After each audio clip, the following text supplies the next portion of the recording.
Hello friends. ₹1 बनेगा $50 के बराबर कैसे? क्या है मोदी का मास्टर प्लान? बेहतरीन जानकारी दूंगा। प्लीज़ वीडियो को लाइक करके चैनल को सब्सक्राइब कर लीजिए।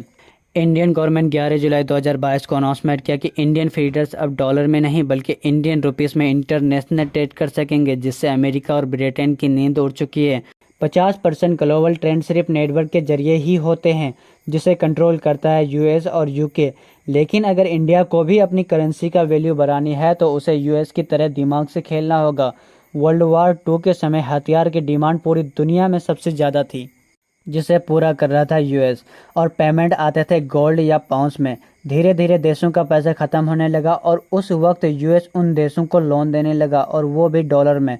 1944 में हुए ब्रिटेन वुड्स एग्रीमेंट के बाद पूरी दुनिया को यह पैगाम दिया गया, अब ग्लोबल करेंसी ट्रेड डॉलर में ही लेनी होगी। लेकिन अब डॉलर और सिर्फ नेटवर्क के बिना ही ग्लोबल ट्रेंड करने के लिए आरबीआई ने एक मास्टर स्ट्रोक खेला है, जो है विथड्रॉ अनाउंस स्ट्रेटजी। अब तक इंडियन बैंक दूसरे देशों में ट्रांजैक्शन करने के लिए नेस्ट्रो अकाउंट का इस्तेमाल कर रहे थे। मतलब इंडियन बैंक का अकाउंट किसी दूसरे फॉरेगल बैंक में है तो उसे नेस्ट्रो अकाउंट कहते हैं। लेकिन अब इंडियन फॉरेगल बैंक को अकाउंट खोलने के लिए अट्रैक्ट कर रहा है, जो होगा पास-टू अकाउंट। इससे यह फ़ायदा होगा, इस ट्रांजैक्शन के बीच यूएस डॉलर और सिर्फ नेटवर्क का कोई रोल नहीं होगा। इस सिस्टम के जरिए जितने ज़्यादा कंट्रीज इंडिया से जुड़ेगा उतना ही ज़्यादा ग्लोबल बिजनेस इंडियन रुपीस में होगा, और ऑटोमेटिकली इंडियन रुपीस का डिमांड और वैल्यू डॉलर की तरह बढ़ेगी। ऐसे ही वीडियोस के लिए चैनल को सब्सक्राइब कर लीजिए। मैं मिलता हूँ बहुत जल्द एक नए वीडियो के साथ, एक नए सब्जेक्ट के साथ। Bye, take care.